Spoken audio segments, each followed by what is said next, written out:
Father, we come before your throne this morning as we dive into your word. May your Holy Spirit, Lord, be present in our midst.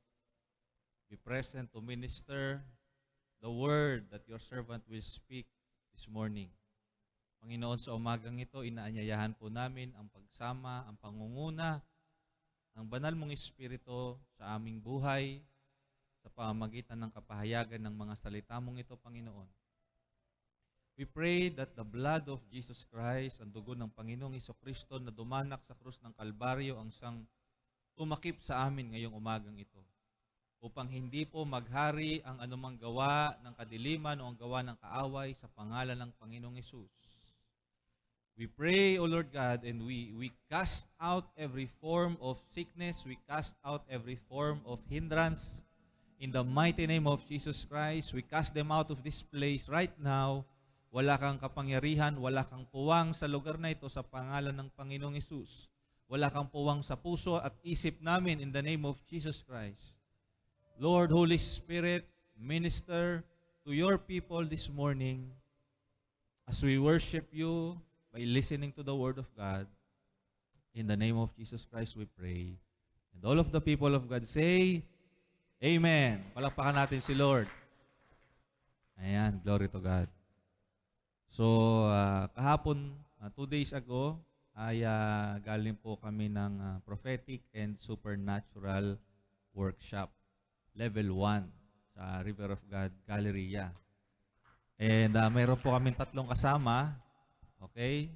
Ulitin ko po, Prophetic and Supernatural Workshop, Level 1. So, gumraduate po sila kahapon with high honors.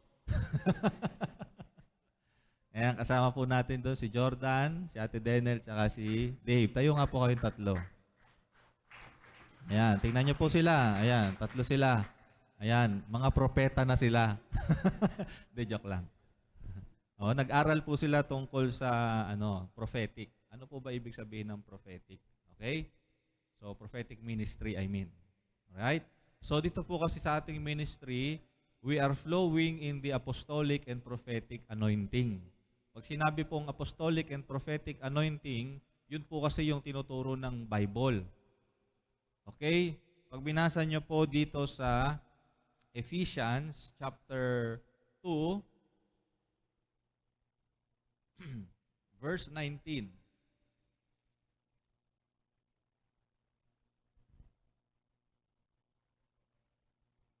Hanggang verse 21. Ephesians chapter 2, verse 19 to 21. Now, therefore, you are no longer strangers and foreigners. Hindi na daw po kayo mga aliens. Hindi na daw tayo mga estranghero sa Diyos. Because before po tayo nakakilala sa Panginoong Diyos, tayo ay mga makasalanan. Sabi ng Isaiah 59 verse 2, ang ating mga kasalanan ang dahilan kung bakit tayo nahiwalay sa Diyos, nalayo sa Diyos, at kung bakit hindi niya dinirinig ang ating mga panalangin. Sabi ng Isaiah 59 verse 2. Ngayon, nakapakinig tayo ng salita ng Diyos through the lives of the apostles and prophets. Tingnan niyo po ito, sabi rito, but now you are fellow citizens with the saints and members of the household of God. Sabi mo sa katabi mo. Tingnan mo yung katabi mo. You are a member of the household of God. Miyembro ka ng tahanan ng Panginoon. Sabi mo sa katabi mo. Kabilang ka sa tahanan ng Panginoon. So, ang turing po sa iyo rito, hindi member lang. Ang turing po sa iyo rito ay pamilya. Amen? Verse 20. Having been built on the foundation of the apostles and prophets, Jesus Christ Himself being the chief cornerstone. Tingnan niyo po, no? Ang mga mananampalataya daw po ay binubuo at nakatindig, nakatayo sa pamamagitan daw ng pundasyon na itinuro ng mga apostol at ng mga propeta. Sabihin niyo nga po, apostles and prophets. Okay, sabihin niyo nga po, apostolic and prophetic ministry. Ayan. The apostles, like what we have learned a month ago yata yun, nung tinapi ko po yan, apostles, their duty or their function in the ministry is to lay the foundation. And what foundation? Jesus Christ. Amen? The foundation of every ministry or every church should be Jesus Christ, because He is the chief cornerstone. And the prophets, ano po ang ministry ng prophet? To give direction to the church. Amen po ba? Because the prophets in the Old Testament, they were called seer, nakakakita. Amen? Ngayon, sa prophetic ministry po ng Panginoon these days or these last days, hindi na lang po seer ang mga prophets.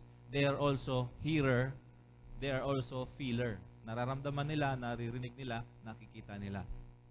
And kahapon at nung Friday, natutunan po nilang tatlo kung ano yung ibig sabihin ng pagiging knower, hearer, feeler, knower, and seer. Amen? Okay? Ibig sabihin po nun, yung seer, nakikita mo yung ginagawa ni Lord o yung gustong gawin ni Lord. Hearer, naririnig mo yung gustong gawin ni Lord. Feeler, nararamdaman mo yung gustong gawin ni Lord. Naintindihan po ba ninyo yan? Naintindihan po ba? Okay? Because we are living in two realms, the natural and the spiritual realm. Okay? Yung mata po ninyo, nakikita ninyo ako, natural yan. Pero yung spiritual realm, hindi nyo nakikita. Tama ba? Tama po ba? But it exists. Kaya nga tayo naniniwala sa Diyos, it's because He is living in the spiritual or the supernatural realm. That is why I encourage all of you. Ini-encourage ko po kayong lahat na basahin yung Bible po ninyo, aralin po ninyo ang Bible ninyo so you can get acquainted in the supernatural. You will be acquainted in the power of the Holy Spirit. Amen? Sabi mo sa katabi mo, basahin mo yung Bible mo.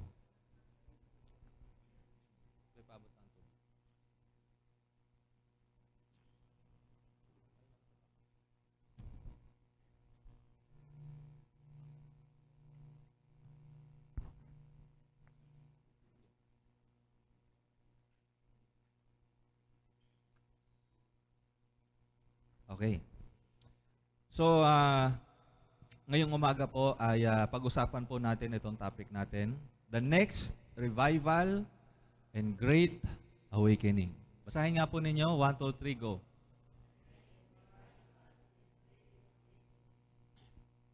Ayan. Revival and great awakening. Okay, maraming Kristiyano po kasi tulog. Hindi nila alam kung ano yung function nila. Mga tulog sila. Amen? Di ba pag ang isang tao tulog, hindi siya nagtatrabaho? Tama ba? So revival, ano po bang ibig sabihin ng revival? Ang ibig sabihin po ng revival is to come back or bringing back to life or reinvigoration. Ang lalim, no? Reinvigorate. Ibig sabihin lang, buhayin na muli. Okay? May nakita na ba kayong patay? May nakita na ba kayong patay? Halimbawa, diba? Na heart attack, anong ginagawa sa kanya? Nire-revive. Pag sinabi bang nire-revive, dati siyang patay o dati siyang may buhay? Dati siyang may buhay, namatay, tapos i-revive para magkaroon ulit ng buhay. Ganyan yung ibang Kristiyano. Dati silang mainit, dati silang, ang tawag dito, maningas, dati silang on fire, pero dumating yung sa panahon na medyo nanlamig hanggang namatay yung kanilang pananampalataya. Amen? Amen? Pero, God is good. Sabi ko po, God is good. And all the time, God is good. And all the time, diba? God is good kasi He is bringing revival in these last days. He is now bringing revival in these last days. Kaya lang ibang Kristiyano, hindi po nila nakikita. Sabi nga dun sa,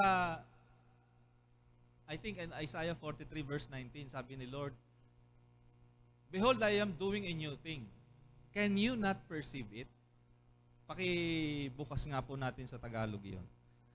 Isaiah chapter 43, in verse 19, kung di po ako nagkakamali.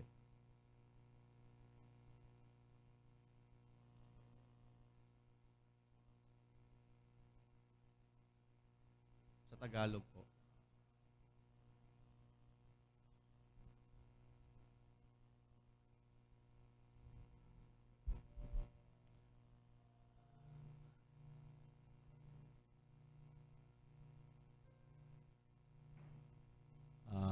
Malayo yung translation niya sa Tagalog. Sabi kasi sa English po patanong eh. Sabi rito, "Behold, I will do a new thing. Now it shall spring forth. Shall you not know it?" Hindi mo ba ito malalaman? Okay? Sa mga Kristiyanong tulog, hindi po nila ito malalaman. Kaya sabi mo sa katabi mo, gumising ka na. Sabi mo sa katabi mo, gumising ka na. Yugyugin mo, gumising ka na, baby.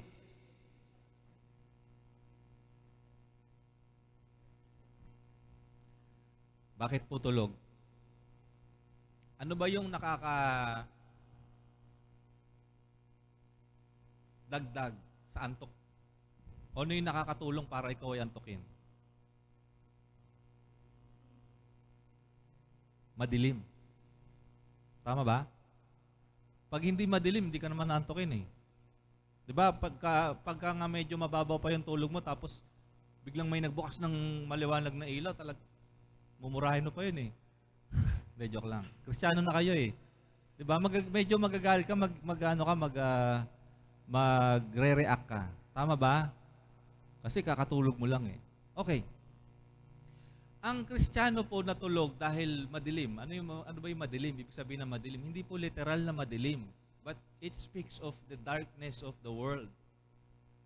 Amen? Dahil madilim yung mundo, sa pamagitan ng mga sari-saring mga kasalanan at mga ino-offer ng mundo, sumasabay ngayon doon sa kadiliman yung ibang mga tao. At nakakalungkot, sumasabay din doon yung ibang Kristiyano, nakikitulog din sa kadiliman ng mundo. Sabi rito, in every revival, there precedes an ongoing darkness or persecution against the sons of God. Ibig ko pong sabihin dito na sa gitna ng kadiliman, meron talagang namumuo ng mga revival. Kasi sa totoo lang po, hindi na pupugnaw ang apoy ng Panginoon dito sa mundo. May mangilan-ngilan pong Kristiyano na mayroong apoy, kaya lang hindi nagbabaga. Sabihin nyo nga po, nagbabaga. Diba? Tingnan mo nga yung katabi mo, nagbabaga ba yan? O sunog baga yan? Ibig ko pong sabihin sa nagbabaga, nag-aapoy ka sa pag-ibig mo sa Panginoon. Amen? Hindi ka lang, puro ka lang church. Ibig sabihin ng nagbabaga, maapoy yung pag-ibig mo kay Lord. Amen. Araw-araw, hinahanap mo ang presensya ng Panginoon. Amen. Hindi ikaw yung katulad ng ibang mga tao na kapag ka malamig at madilim, kasabay ka rin sa nanlalamig at inaantok. Hello, tignan mo yung katabi mo, gumising ka na baby, yugyugin mo, sabi mo sa kanya. Yugyugin mo, gumising ka na baby. Okay, in every revival, nauuna muna po talaga yung darkness. Di ba bago ka gumising, talagang madilim eh. Naintindihan po ninyo? Sa revival po, may nauuna munang kadiliman o kaya pag-uusig sa mga anak ng Diyos. Sabihin nyo nga po pag-uusig. Alright. In many countries, kung sino pa po yung mga bansa na sobrang persecuted na mga Kristiyano, doon pa pong mga bansa ang maraming Kristiyano at maapoy at maalab na Kristiyano. Pero sa mga bansang maluluwag, hindi pinagbabawalan ng Christianity, sila pa yung mga Kristiyanong patulog-tulog. Tamad mag-church, tamad mag-pray, tamad magbasa ng Bible, tamad lumatid ng prayer meeting. Kasi maluwag eh. Naintindihan po ninyo. Pero once na ma-experience po ninyo personally na kayo ay usigin dahil sa inyong pananampalataya, doon malalaman kung talagang nag-aapoy ka at nag-aalab ka. Amen. Once na tinetest na yung pananampalataya mo, doon malalaman kung talagang nag-aapoy ka para kay Lord. Amen. Amen po ba? Sa panahon po natin ngayon, yung darkness or, alam niyo naman, persecution, ito na yung mga pag-uusig ng mga kamag-anak. Sa ibang bansa po, it's either pagbugbog sa'yo or pagpatay sa'yo. Sa ibang bansa po, pinapatay ang Kristiyano. Pag nalaman na ikaw Kristiyano, either pupugutan ka ng ulo, hahatiin ka sa gitna, ipapakain ka sa mga leon, sa mga mababangis na hayop. Pero yung tayo rito, naka-aircon, nakaupo sa magandang upuan, mayroon tayong mga church building. Pero sa ibang bansa, nagtatago sila sa mga yungib. Nagtatago sila underground. Hello. Pa-relax lang tayo dito. Pupunta sa opisina, naka-aircon. Magbabrowse sa TikTok, sa YouTube, sa Facebook, sa Instagram.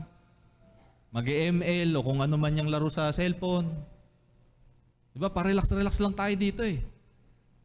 Pero once na dumating yung persecution, doon natin makikita, talaga bang on fire ka kay Lord? Meron ngang isang kwento, isang man of God, I think si John Wesley. Pwede nyo pong i-research. Hindi ko lang sigurado kung si John Wesley to. Siya ay isang evangelist, man of God, and he was heavily persecuted. Ibig sabihin, kapag siya po ay nangangaral, kasi siya ay inexcommunicate ng kanilang simbahan because naniwala siya sa gifts of the Holy Spirit and so on and so forth. He was a parang Puritan, like that. So siya po ay nagumpisa ng Methodist Church, si John Wesley. Ngayon, naniwala siya sa gifts of the Holy Spirit. Siya ay inexcommunicate ng church sa London during their time. Ngayon, hindi na siya nangangaral sa mga churches. Pumupunta siya ngayon sa mga public places like dun sa mga nagmimina. Kukuha siya dun ng isang barrel. Yung barrel, alam niyo ba yung itsura ng barrel? Alam niyo po yung ibig sabihin ng barrel? Isa siyang kahoy na, alam niyo na yan, basta barrel. I-research niyo lang. Tatayo siya dun sa taas ng barrel. Sa umaga, bago yung time na pumapasok yung mga minero, tatayo siya doon sa barrel, mangangaral siya habang dumadaan yung mga minero. Tapos, their lunch break, tatayo ulit siya doon sa barrel, mangangaral siya doon sa mga minero. Sa uwian nila, mangangaral siya sa mga minero. May iba doon sa mga minero nakikinig sa kanya. May iba, binabato siya. Okay? At hindi lang po sa mga minero, basta mga public places na hindi talaga church. Public places, doon lang siya nangangaral. Lagi siya nangangaral, lagi din siyang binabato. Lagi siyang minumura, lagi siyang sinisigawan kung ano sinasabi sa kanya. One time, when he was preaching, walang bumabato sa kanya. Walang bumabato sa kanya. Sabi niya, nag-pray siya kay Lord. Lord, nagkasala ba ako sa iyo? Feeling niya nagkasala siya kasi wala na nagpe-persecute sa kanya. Sabi niya, Lord, kung meron man nakatago sa puso ko na kasalanan, hinihingi ko ng tawad. Habang nagpe-pray siya, alam niyo, biglang may bumato sa kanya. Sabi niya, Lord, thank you. Hello. Kasi tayo, nagpapasalamat lang tayo dito sa lugar natin. Pasalamat ka ng pasalamat kasi hayahay buhay mo. On time dumarating sweldo mo, sa mga dumarating ng on time yung sweldo, kumakain ng 3 beses sa isang araw, thank you ka ng thank you. Ngayon, kapag nakakaranas ka naman ng paghihirap, hindi ka na nagte-thank you. Nalilimutan mo na si Lord. Nagre-reklamo ka pa kay Lord. Can you imagine?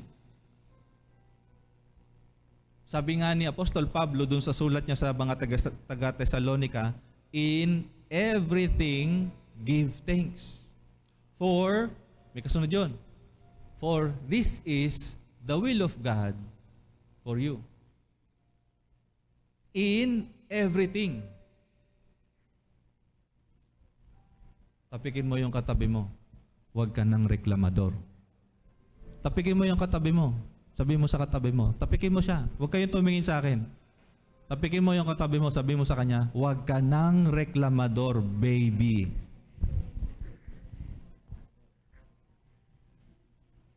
Amen? Nakakalungkot mga kapatid, mga anak, mga minamahal. Kung sino pa yung mga Kristiyano, sila pa yung mga reklamador. Marami na, matatanda na, reklamador pa rin. Sabi mo sa katabi mo, hindi ako yon. Wala dito nun. Okay, darkness. In our time today, because it was prophesied in the scriptures by the Apostle Paul in 1 Timothy chapter 3 verse 1 to 5. Tingnan niyo po ito ha. This is a time of darkness. 1 Timothy chapter 3 verse 1 to 5. Sige po, pakibuklat po natin. Ay, sorry. 2 Timothy, sorry ha. Sorry.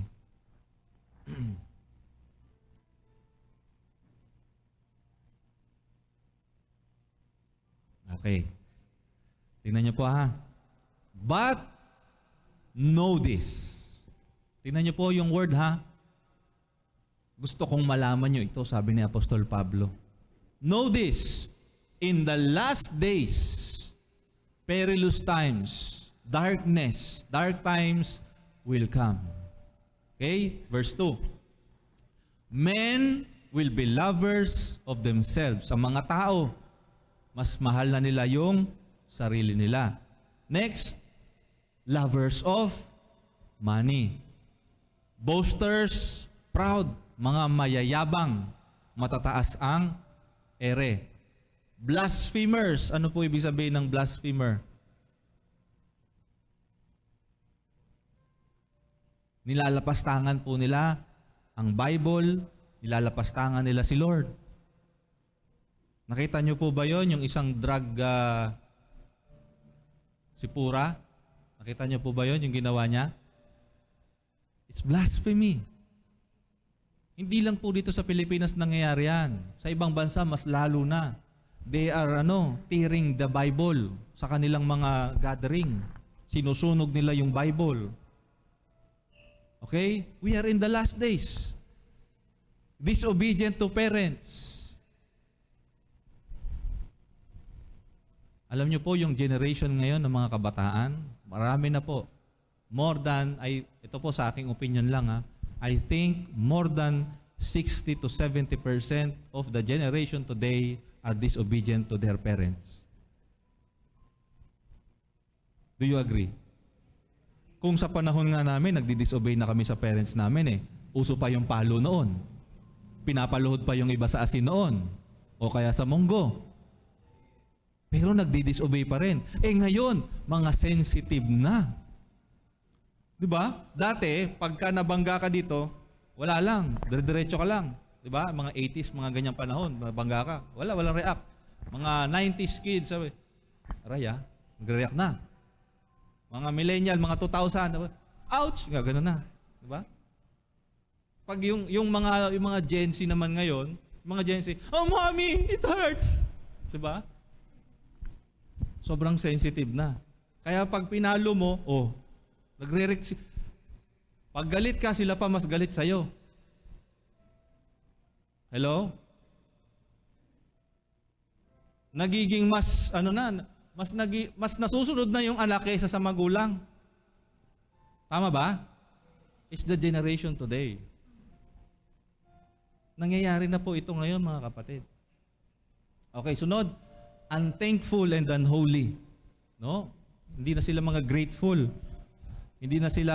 Wala na silang grateful heart ba? Hindi sila marunong magpasalamat. Hindi banal. Next. Unloving, unforgiving. Tingnan nyo, hindi na sila marunong magpatawad. Slanderers, mga chismoso-chismosa. Nagkikreate sila ng storya na hindi naman totoo.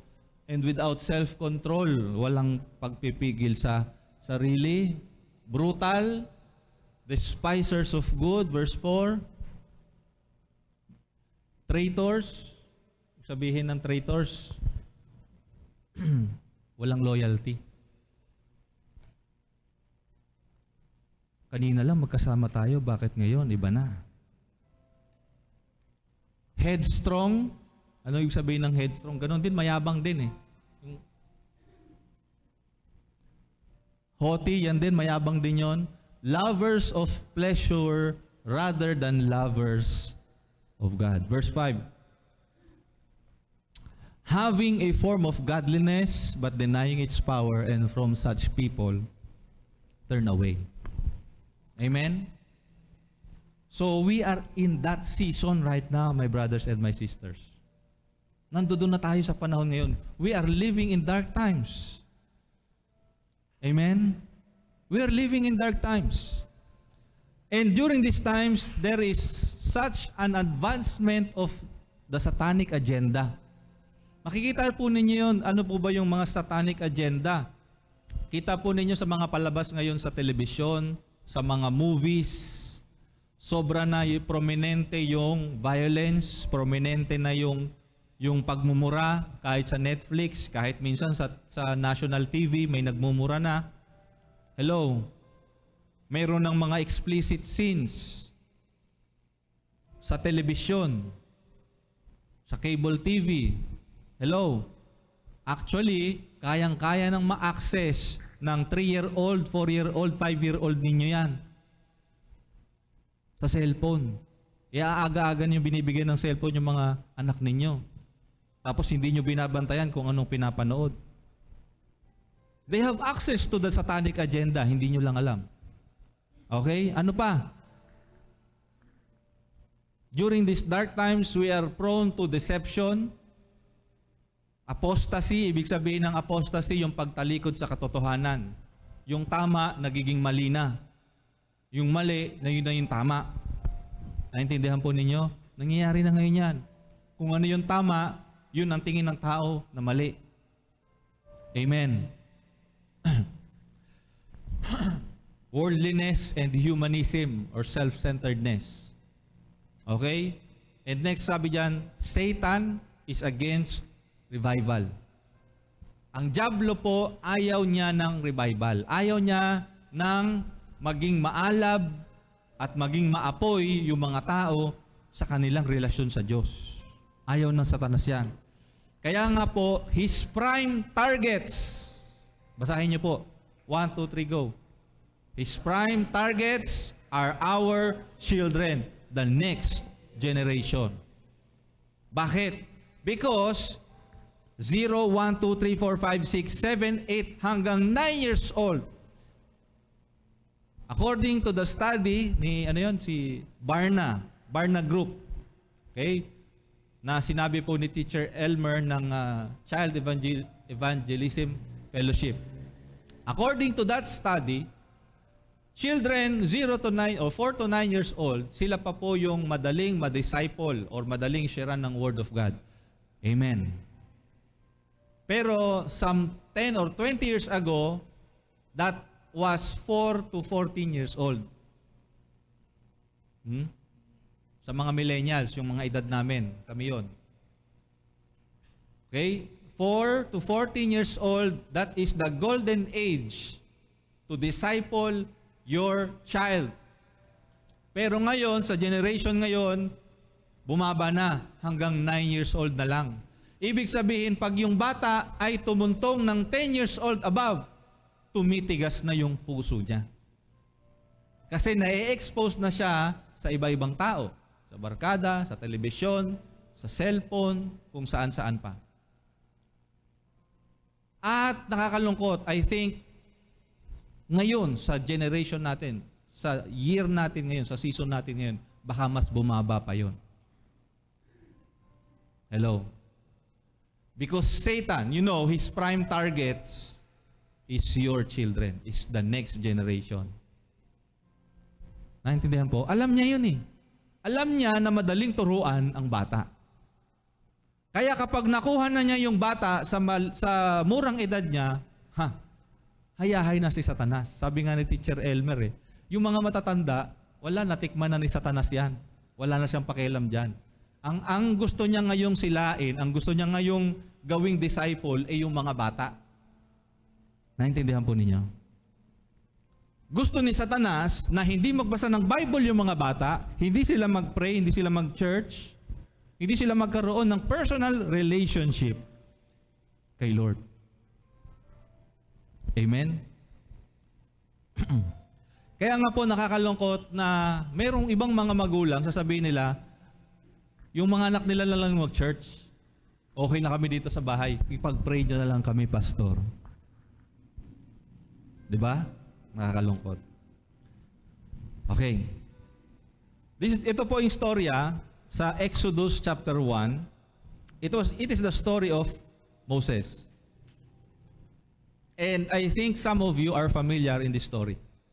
Okay, basahin po natin. Exodus chapter 1 verse 15 to 16.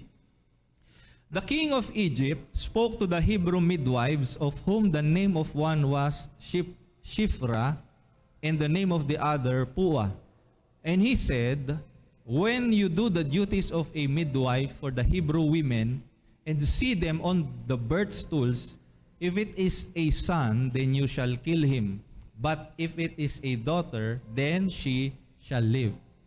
Okay, this was the time when the patriarchs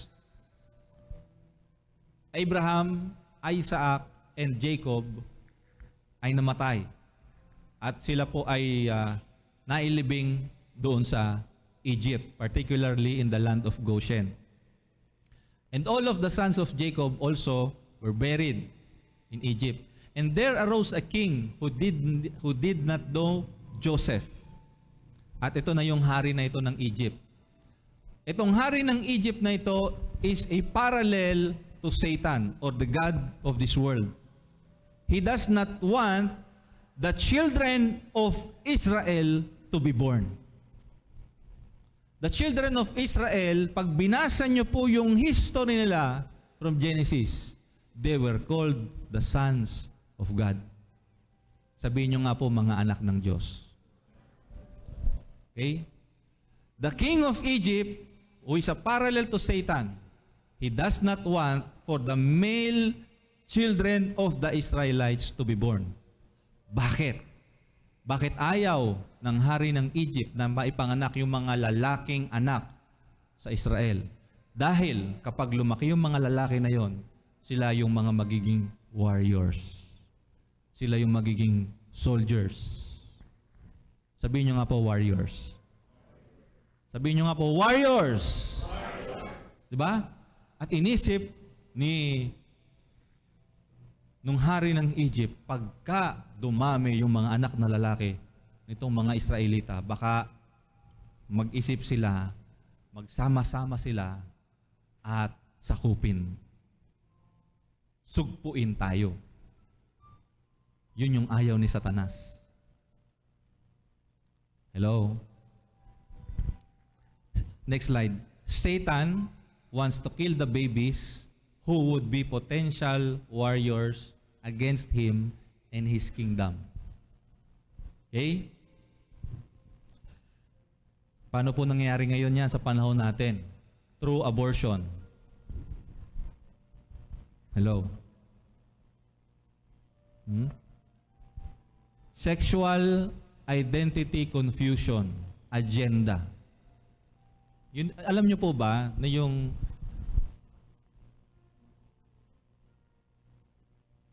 colored community, kung tawagin ni Vlad, di ba? The rainbow community. Okay? Ito po ay agenda na galing kay Satanas. Okay? Ini-impose po nitong rainbow community yung kanilang rights. Okay? Ang pinanghaharap kasi nila yung rights nila talaga nila. But totoo lang, gusto nila ng malayang pag-practice. Tama? We do not have anything against yung feelings nila nararamdaman. Okay? Because we are fallen in nature. Iba-iba tayo ng kasalanan eh. Pero sila gusto nila yung malayang pag-practice ng kasalanan. Yung yung pag-aasawa, hindi po yun kalooban ng Diyos eh. We can be attracted to, tama ba? Katulad natin mga halimbawa, yung mga lalaking-lalaki, na-attract kayo sa ibang mga babae, tama po ba? Pero wala naman kayong community. Di ba? Parang ganun lang din sa kanila. Ganun din sa tayo lahat. Lahat tayo, meron tayong sinful nature. Naintindihan po ba? Okay? So yun, nagkakaroon ng sexual identity confusion sa generation po natin ngayon. At bakit? Kasi sa generation po natin ngayon, pinagbabawal na o unti-unti nang pinagbabawal ang pagtuturo ng Bible sa mga eskwelahan. Makikita po ninyo in Western countries, bawal kahit mag-quote ka lang ng scripture, maidedemanda ka. And look, sa United States, tingnan nyo po yung Canada. Sa kalsada po nila, in California, in some parts of Canada, may mga tao doon na para silang mga zombie na. Mga lulong sa droga. Akala nyo ganda-ganda sa United States, no? Pero pag tinignan nyo yung reality ngayon sa US, marami na po sa kanila drug dependent. Bakit? Kasi walang Diyos eh. Amen? Alam nyo po ba ito, yan no, yung organista natin, drug dependent yan dati.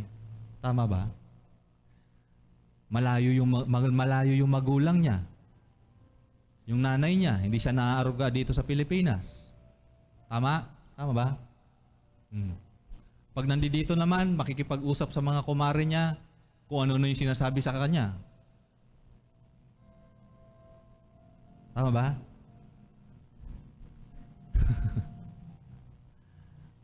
Ano ba naranasan mo dati?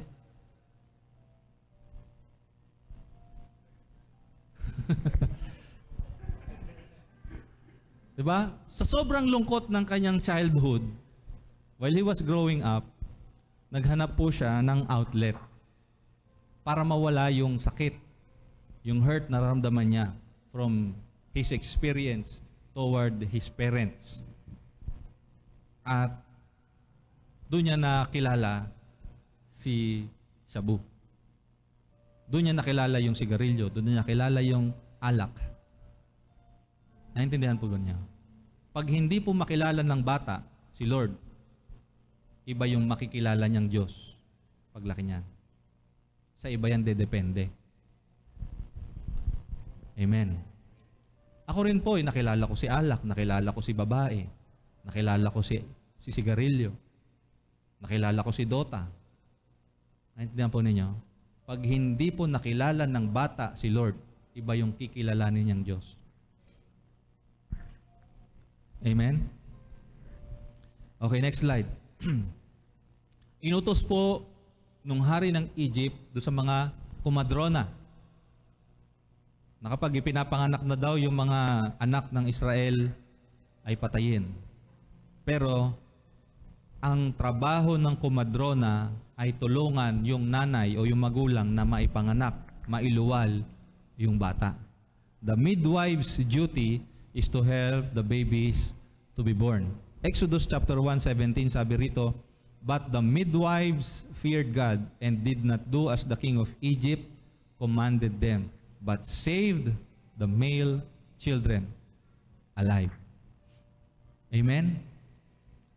Sino ba ang kumadrona? Tingnan mo yung katabi mo. Yung katabi mo. Yung katabi mo. Yan ang kumadrona. Okay? Ito po ngayon, sa panahon natin, maraming ipinapanganak sa kaharian ng Diyos. Pero yung mga kumadrona, tulog din. Tayo po na mga midwife, tayo po yung mga kumadrona, dapat tulungan natin na maipanganak sa kaharian ng Diyos, yung mga anak ng Diyos. Amen. Okay? The midwives, they feared God.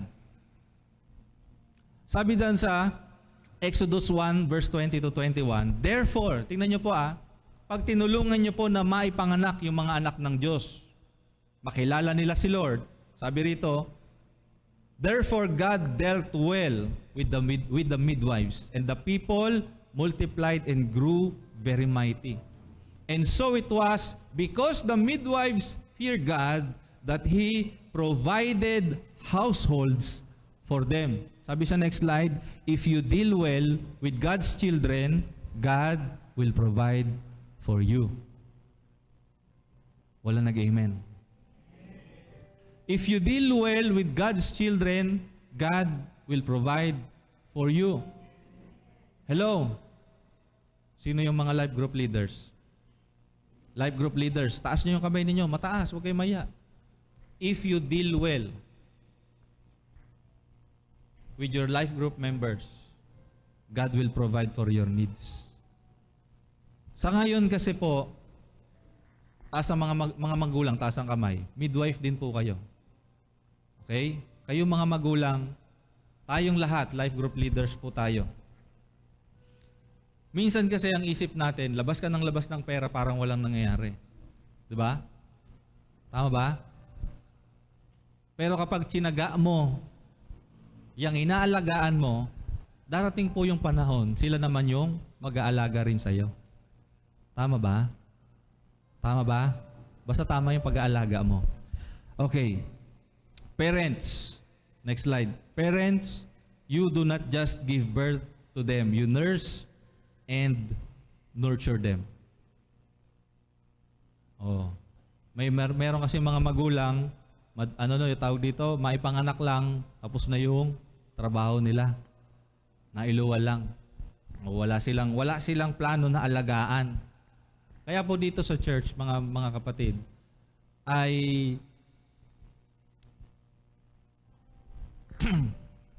primary po na goal po natin is discipleship.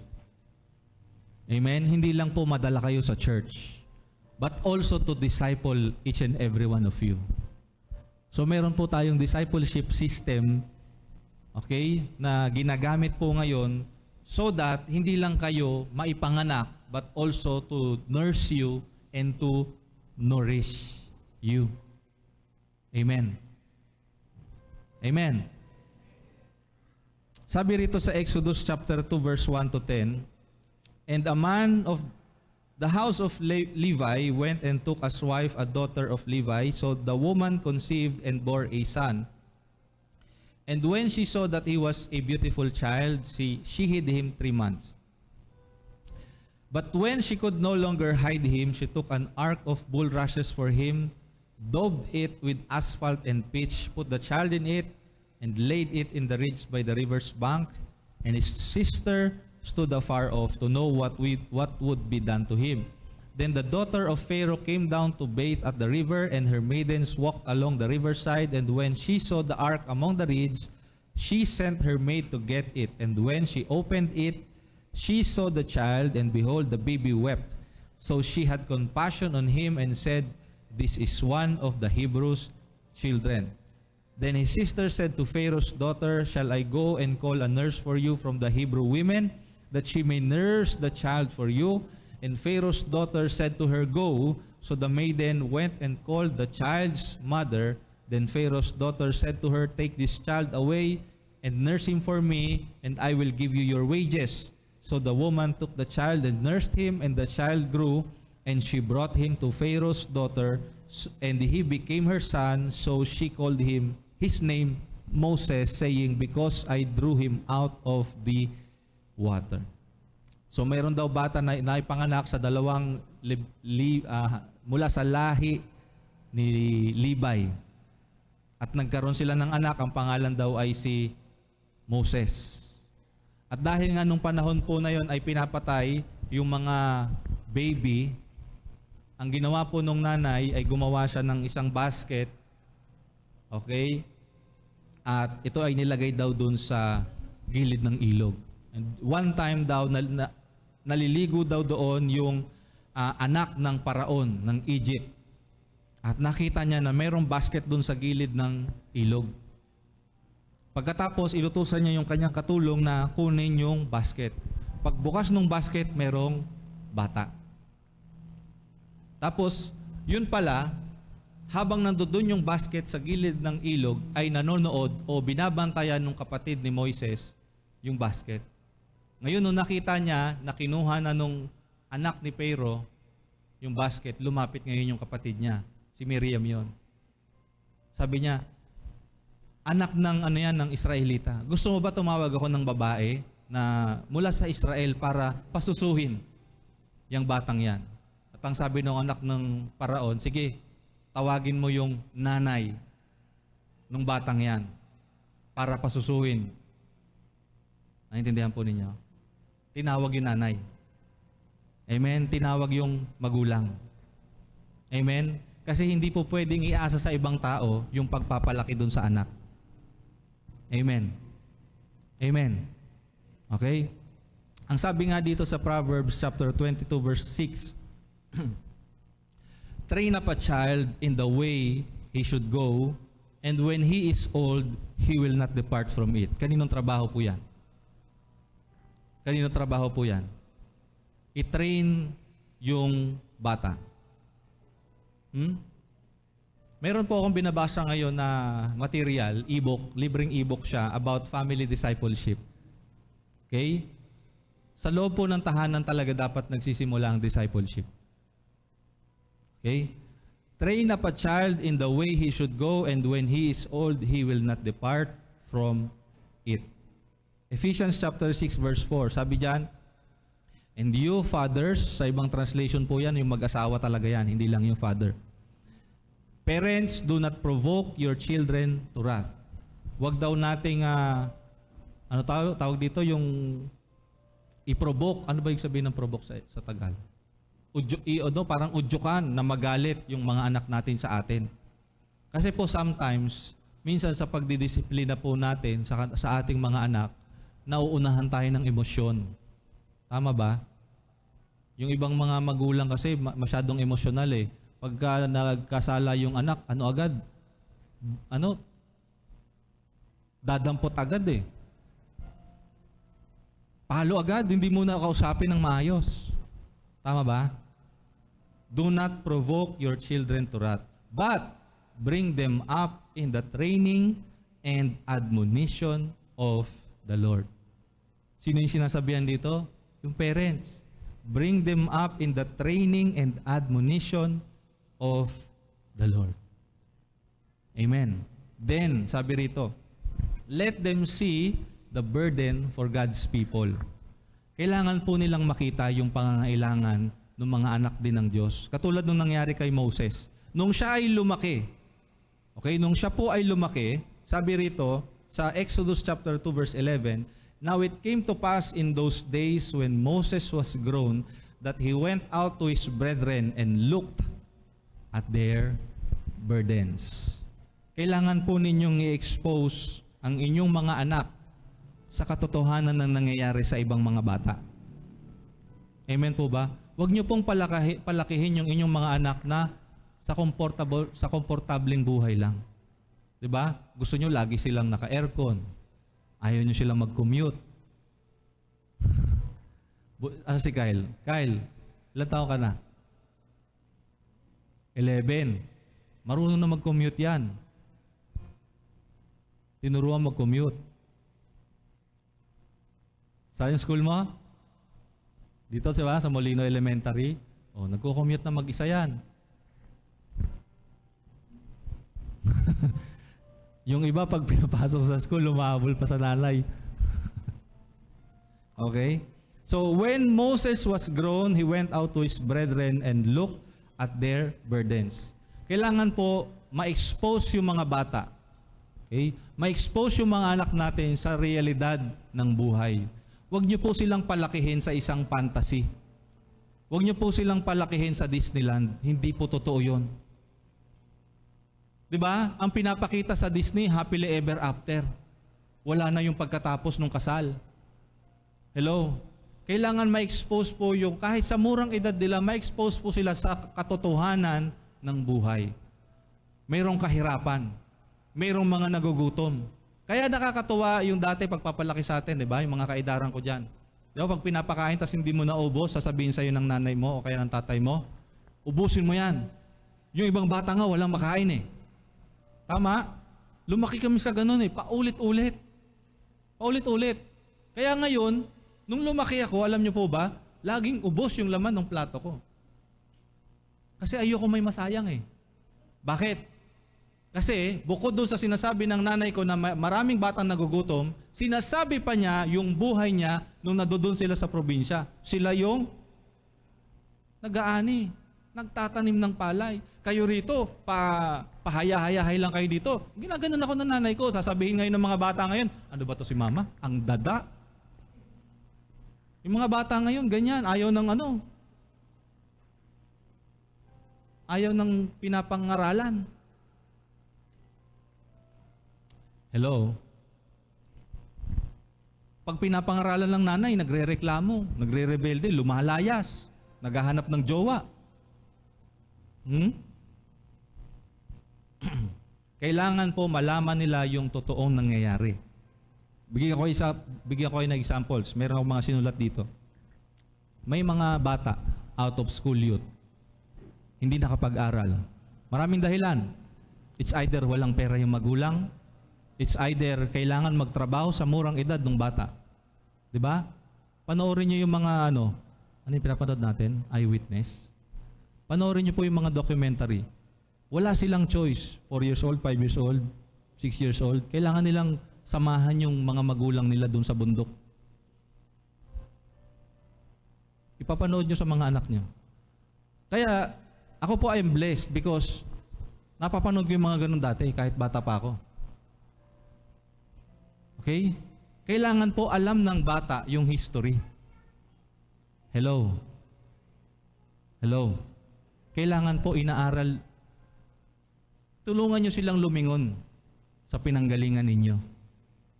And walk them through to what you've experienced in life. Huwag nyong iiwas sa kahirapan ng buhay. No. Expose them to the reality of life. Amen? Ano pa? Teenage pregnancy.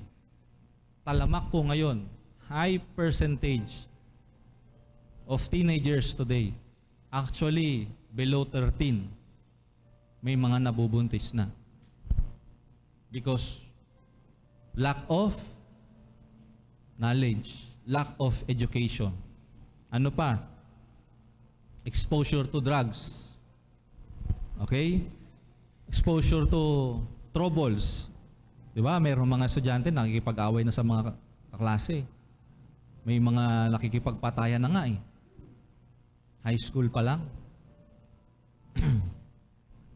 Exposure to smoking, alcohol, getting into wrong relationships, depression, suicidal thoughts, parental abuse, bullying, and etc.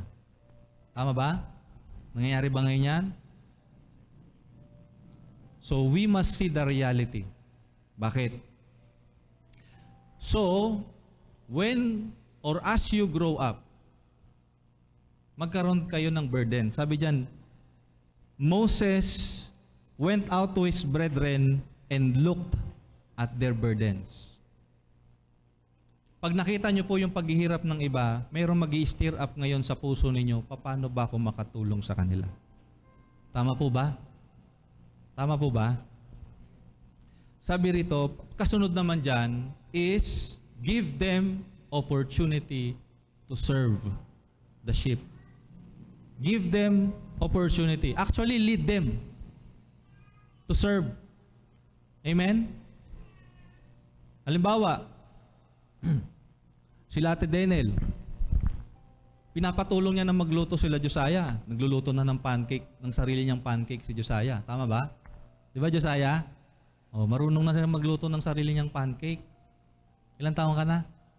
9. Di ba? Marunong na magluto ng pancake. Marunong ka naman maglaba? Hindi. Okay, yung nanay ko, tatay ko, kahit meron po kaming kasambahay dati, hindi niya po pinapayagan na hindi kami naglalaba. Kahit meron kaming kasambahay. Okay? Hindi niya pinapayagan na yung katulong lang namin sa bahay nagwawalis. kailangan marunong din kami magwalis. Marunong kami maglinis ng sarili naming kwarto. Amen? Umpisahan nyo sa bahay, tapos dalhin nyo sa church. Sa church, maglilinis din sila sa church. Kaya nung isang beses, habang nagka-practice, bago kami mag-practice, sabi ko kay Josiah, Josiah, walis ka sa church. O, nagwalis naman siya. Diba? You give them opportunity to serve. Amen? You give them opportunity to serve. Sabi rito, Exodus 3 verse 1, Moses was tending the flock of Jethro, his father-in-law. Diba? Inalagaan niya yung tupa nung kanyang biyanan na si Jethro. Then, sabi rito, next po natin, help them to encounter God in the place where they are serving. When you expose them to serve the flock or the sheep of God, when you expose them to serve in the church, there they will encounter God. Amen. They will encounter God. Sabi rito sa verse, Exodus 3 verse 2, and the angel, diba? Kanina binasa natin, verse 1, he was tending the sheep of his father-in-law. Sabi sa verse 2, then the angel of the Lord appeared to him in a flame of fire. The burning bush encounter. Amen? And another example was Samuel, the prophet. Nabasa niyo po ba yung storya niya? Yung magulang niya ay nag-pledge sa Diyos. Pag nagkaanak siya, yung panganay na anak niya, dadali niya sa templo at magsaserve sa temple. And all throughout the rest of the life of Samuel, when he was born, he was in the temple. Doon niya nakilala yung tinig ng Panginoon. Diba? Okay. Now, ang una po natin ay let them see the burden for God's people, give them opportunity to serve, then they will encounter God. After the encounter in God, then they will bring people out of bondage and into the presence of God. Amen? Sabi rito sa Exodus 3 verse 7, the Lord said, I have surely seen the oppression of my people who are in Egypt and have heard their cry because of their taskmasters, for I know their sorrows. Verse 9 to 10, now therefore, behold, the cry of the children of Israel has come to me, and I have also seen the oppression with which the Egyptians oppressed them. Come now, therefore, and I will send you to Pharaoh, that you may bring my people, the children of Israel, out of Egypt. Sabihin nyo nga po, out of Egypt. Diba?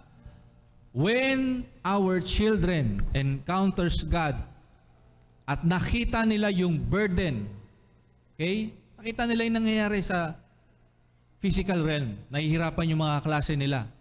Kasi sa encounter po, okay, when a person or when an individual encounters God personally, ibig sabihin nakamit mo face to face si Lord. Mararamdaman mo kung ano mismo yung nasa puso ni Lord. Hindi na lang kung ano yung physically naramdaman mo. Kasi, di ba, halimbawa, sino na dito, pag dumadaan sa kalsada may nakitang matanda o bata na nanlilimos, tapos napupuno ka ng habag. Nakita mo siya, napupuno ka ng habag. Taas ang kamay. Okay, nahabag kayo, tama. Okay. Isang tao lang yon.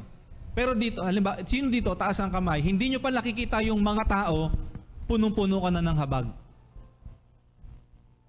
Hindi nyo pa nakikita yung tao, punong-puno ka na ng habag. Gusto mo silang sharean ng gospel, gusto mo silang pakainin, gusto mo silang pag-aralin. Sino dito? Taas ang kamay. Hindi mo pa nakikita. Diba? Yung burden po na yan na meron ka ngayon, it came from God. Na gusto mong tulungan yung mga tao na yon. You know why we want to reach out the people of Nazareth personally, kung bakit ko po gustong i-reach out yung mga taga Nazareth? Hello? Sino po dito yung mga taga Nazareth o tumira sa Nazareth? Okay? Alam nyo po yung sitwasyon doon, tama ba? Alam nyo po, bakit gusto ko po na mag-share ng gospel sa loob ng Nazareth? Bakit? Taas ang kamay na taga Nazareth ulit. Kamusta buhay nyo ngayon? Sige, ikaw, halika dito. Simon. Kamusta buhay mo ngayon? Kamusta ka dati tapos ngayon? Dati, yung dati mo tapos ngayon, kamusta ka? Okay lang po. Yung dati, kamusta ka dati?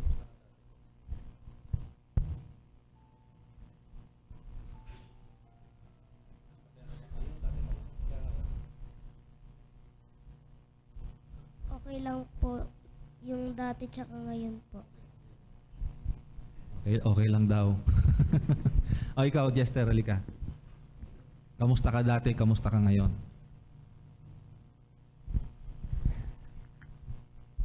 Okay lang po. Okay lang din po. Ginaya mo lang si Simon eh. Halika dito, Paul. Kamusta ka dati, kamusta ka ngayon?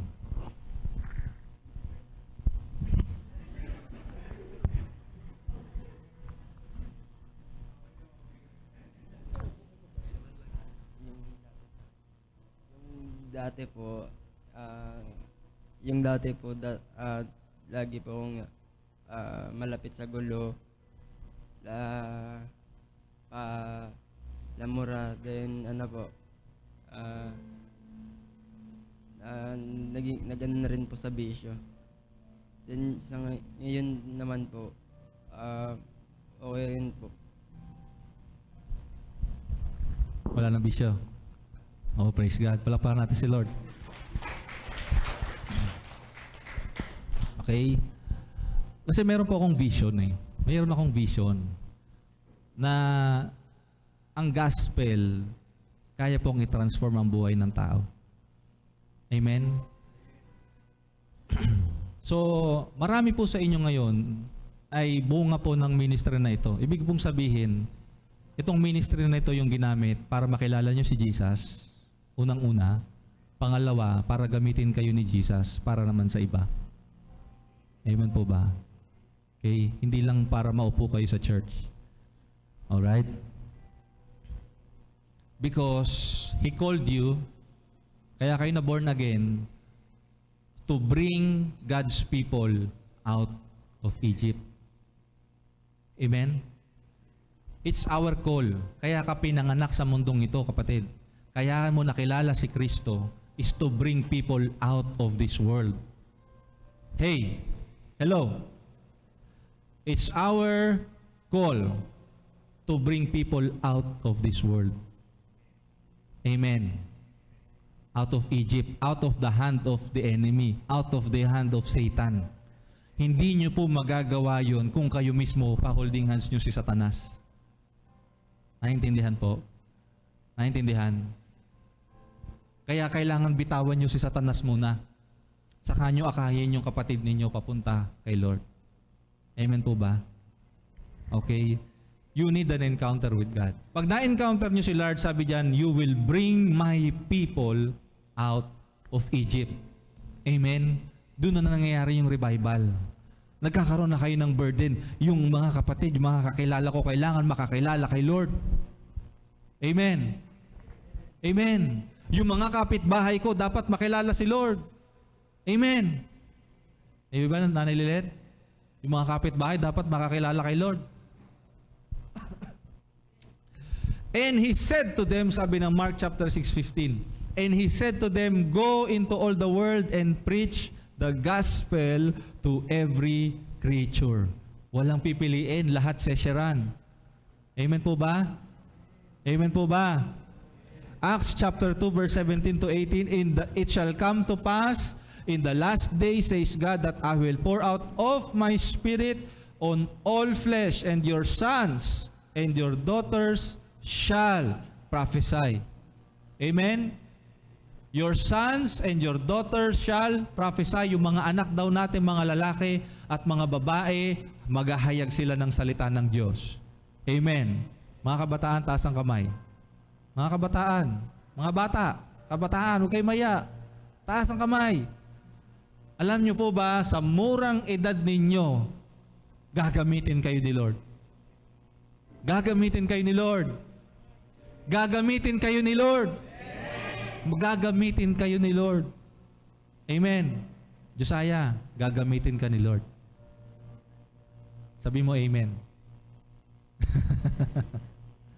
Amen?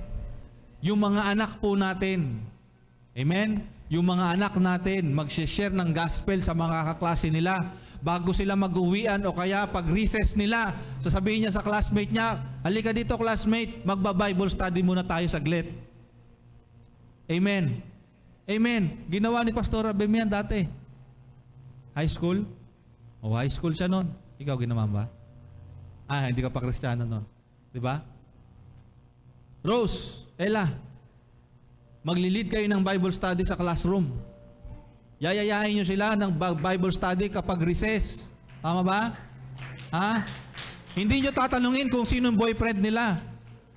Ang tatanungin mo sa kanila, kilala nyo na ba si Jesus? Amen.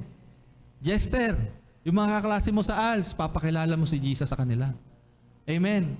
Diba? Pag wala kayong ginagawa, minsan wala pa yung teacher ninyo. Tama ba? Ilalabas nyo yung Bible nyo sa bag ninyo, no?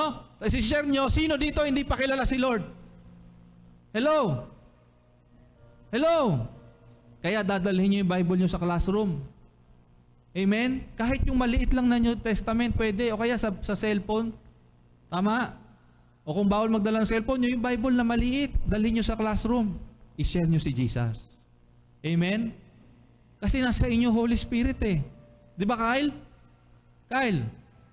O huwag kang mahiyain, hindi ka na mahiyain, nasa iyo Holy Spirit eh. Di ba, Lynn? Di ba?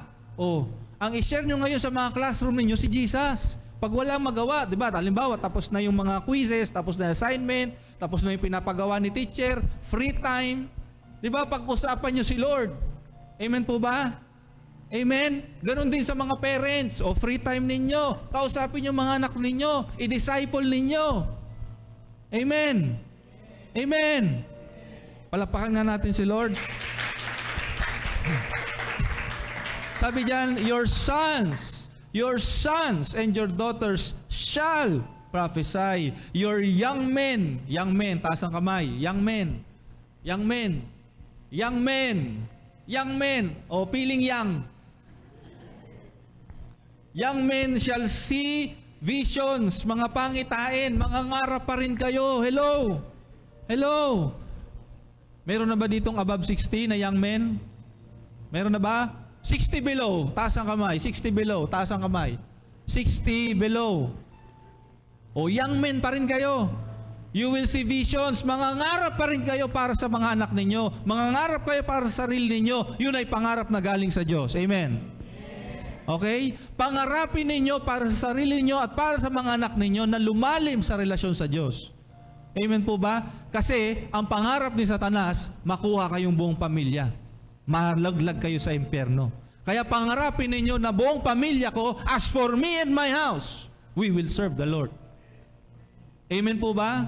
Yun ang pangarapin nating lahat. Amen. As for me and my house, we will serve the Lord. Your old men shall dream dreams. My maid servants, I will pour out my spirit in those days, and they shall prophesy. At hindi po natatapos sa pagpipreach ng gospel. Si Moses, sinabi sa kanya ng Panginoon, di ba? Ikaw ang ipadadala ko. You will bring my people out of the hands of Pharaoh. Sabi ni Moses, Lord, paano sila maniniwala sa akin na ikaw ang nagsugo sa akin? I will be with you. Diba? Yun ang sabi ni Lord sa kanya. Sasamahan kita. Hindi na kontento si Moses. Paano pag hindi sila naniwalang kasama mo ako? Anong ginawa ni Lord? Anong nasa kamay mo? Tungkod. Ibaba mo yung tungkod sa sahig. Naging ahas. Kunin mo ulit sa buntot yung ahas. Naging tungkod ulit. At dyan sa sign na yan, makikilala nila. Malalaman nila na totoong sinugo kita. Paano, Lord? Sabi ni Moses, kung hindi pa rin si maniwala doon sa tungkod. O sige, ilagay mo yung kamay mo sa dibdib mo. Nung nailagay niya sa dibdib niya, nagkaroon ng parang mga peklat. Ano to, Lord? O ngayon, ilagay mo ulit yung kamay mo. Gumaling yung kanyang balat. Amen? Sabihin nyo nga po, signs and wonders. Sabihin nyo po, mga milagro at mga himala. Diba? Milagro, himala. Yung tungkod naging ahas, tapos bumalik sa pagiging tungkod. yung kanyang balat na nagkaroon ng sugat-sugat at peklat, gumaling ulit. Amen? Ang sabi dun sa Mark chapter 16, di ba? Preach. Pagkatapos, sabi sa verse 17 to 18, and these signs will follow you. Amen. Sabihin nyo nga po, signs will follow me. Okay? The signs will follow those who believe. In my name, they will cast out demons. Magpapalayas ka ng demonyo. Amen. Amen. Magpapalayas ng mga demonyo, they will speak with new tongues. Magsasalita daw kayo ng ibang mga wika. They will take up serpents, and if they drink anything deadly, it will by no means hurt them, and they will lay hands on the sick, and they will recover. Sabi mo sa katabi mo, ikaw yun. Sabi mo sa katabi mo, ikaw yun. Amen. Amen. Amen. Kasi kasama mo si Lord. Amen. Nasa iyo ang banal na Espiritu ng Panginoon. Amen. Hindi kailangan na ikaw ang pahirapan ni Satanas. Hindi kailangan na ikaw ang pahirapan ng dyablo. Ikaw ang pahirap sa dyablo. Palayasin mo sa buhay mo. Palayasin mo sa pamilya mo. Amen. Amen. Kasi tinawag ka ni Lord eh. Amen. Amen. Tinatawagan ko po sa harapan dito yung mga kabataan.